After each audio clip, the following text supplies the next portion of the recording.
Hello guys, welcome to my channel. Ang video natin ngayon ay kung paano mag-wiring ng 3-gang switch at 3-way switch sa 4 na ilaw. Ang tatlong ilaw ay i-control ng 3-gang switch at ang isang ilaw ay i-control ng 3-way switch. Naka-install na lahat yung materials natin, wiring na lang yung gagawin natin. Ang circuit breaker natin dito 15 amperes, ang wire 2.0, ang supply natin line to neutral to 20 volt.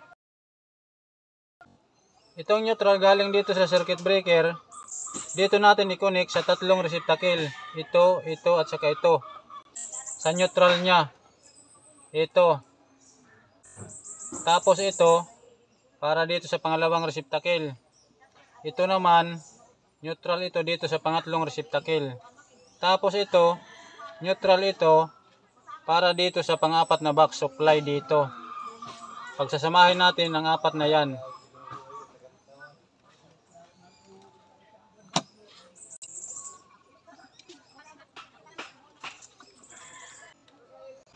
Ang line naman galing circuit breaker, dito natin yan i-connect sa 3-gang switch. Itong walang tagging, ito yung gagawin nating supply ng switch. Tapos isasama natin itong isang line dito, supply ito para dito sa pang-4 na box.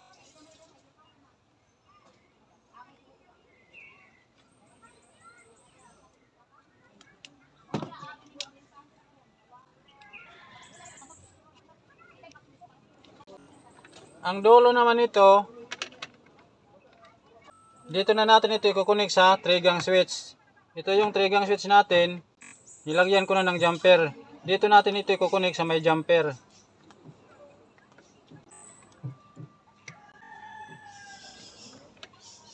Ito namang may tagging na isa, ito yung gagawin nating return ng switch or common. Dito natin yan ilalagay. Ang dulo naman ito, itong may tagging na isa, dito natin yan ilalagay sa receptacle number 1. Ito. Ito yung wire niya, ito.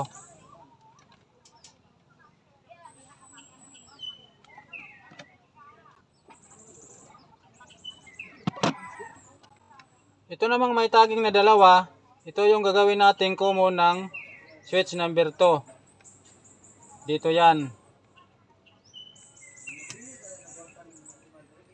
Ang dulo nito, itong may tagging na dalawa, dito na natin ito i-connect sa receptacle number 2. Dito.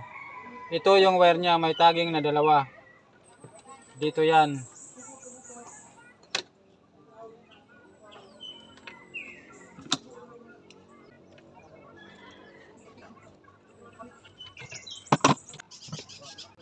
Ito namang may tagging na tatlo, ito yung gagawin nating return ng switch number 3. Ito yung common wire niya. So okay na. Ang dulo naman nito, dito na natin i-connect sa receptacle number 3. Ito yung wire niya, may tagging na tatlo. Dito natin yan i-connect.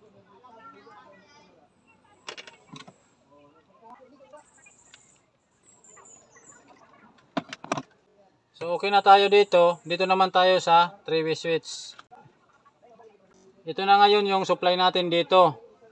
Dito ito nakakonek sa neutral galing breaker, tapos sa line rin galing breaker. Itong line dito nakakonek yan galing breaker. Itong neutral naman dito yan, galing rin dito sa breaker. So itong neutral dito natin i-connect sa receptacle.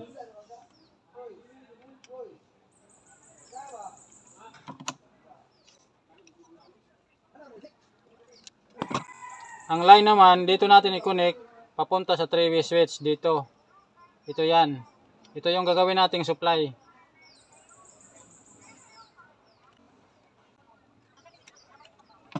Ang dulo nito, ito. Dito natin ito i-connect sa 3-way switch.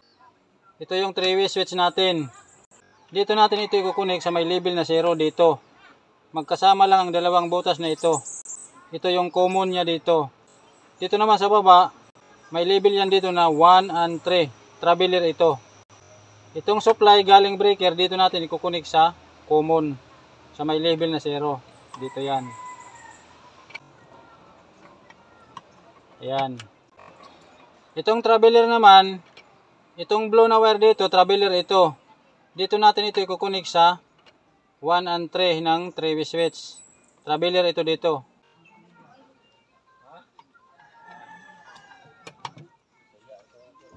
Ang isa naman dito. Ang dulo nito, dito na natin ito ikukunik sa 3-way switch rin. Ito yung 3-way switch natin. Dito rin natin ito ikukunik sa may label na 1 and 3. Dito. Itong dalawa, pwede ito dito magkabaliktad sa pag-connect. Gagana pa rin yan. Pero mas maganda, nga kung ano yung number 1 na ikukunik natin dito, yun rin yung number 1 dito. Yung number 3 dito, number 3 rin dito. Kaya yung ilalagay natin dito na number 1 rin dito. Hanapin natin dito yung number 1. Ito yung number 1 na wire. So dito natin yan ikukunik sa may label na 1.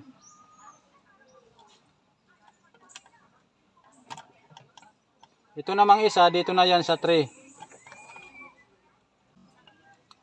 Ito namang isang wire, may tagging na isa, dito na natin yan ilalagay sa common. Dito sa may label na 0. Dito natin ito ilalagay. Ayan. Ang dulo nito, ito, dito na natin ikukunik sa receptacle. Ito. Ito yung wire niya.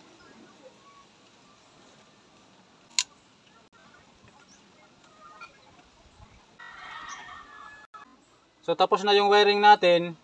I-demo natin uli para lalong maintindihan. Galing dito circuit breaker, itong neutral, pumasok yan dito sa tatlong receptacle. Ito, ito at saka ito. Tapos yung isang neutral niyan, pumunta dito sa kabilang box para sa 3-way switch. Pumasok rin dito sa neutral ng receptacle. Ito yan. Tapos yung line naman galing breaker, yung isang wire nito pumunta dito sa 3-gang switch. Supply niya dito. Yung isa naman pumunta dito sa 3-way switch. Supply rin dito. So pagdating dito sa 3-gang switch, ito yung supply natin dito. May jumper tayo dito para magkaroon ng supply ang switch number 2 at number 3. Dito sa return ng switch number 1, ito yung common wire niya. Dito yan pumunta sa receptacle number 1. Ito. Dito yan. Dito naman sa switch number 2, itong may tagging na dalawa, yung wire niya, pumunta dito yan. Ito yung may dalawang tagging. Dito yan sa pangalawang receptacle. Ito namang may tatlong tagging, dito na yan pumunta sa pangatlong receptacle. Ito yan. Dito yan. So pagdating naman dito sa 3-way switch, ito na ngayon yung supply dito. Galing yan dito sa neutral at saka line. Galing dito sa breaker. Ito na ngayon yung supply dito. Yung neutral pumasok sa receptacle. Yung line pumasok dito sa 3-way switch. Ito. Tapos pagdating sa traveler dito, sa 1 and 3, pumasok rin dito sa traveler. Diyan din sa may label na 1 and 3. Tapos yung common niya dito, ito na. Pumunta na dito sa receptacle. Ayan. Dito yan nakakunik. So takpan natin tapos i-test.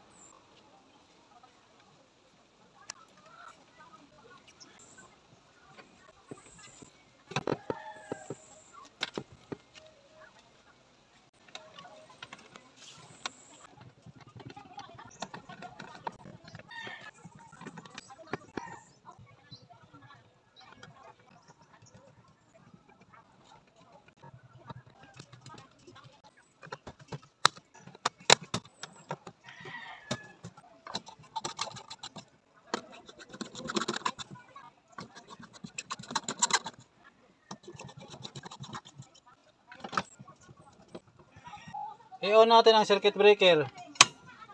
I-on natin ang switch. Switch number 1.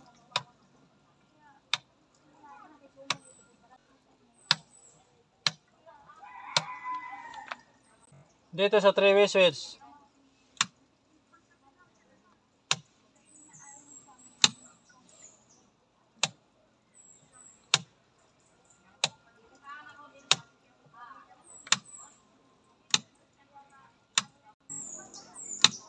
Dito ulit sa 3-gang switch. So functional yung gawa natin. Ganun lang kung paano mag-wiring ng 3-gang switch at 3-way switch sa 4 na ilaw.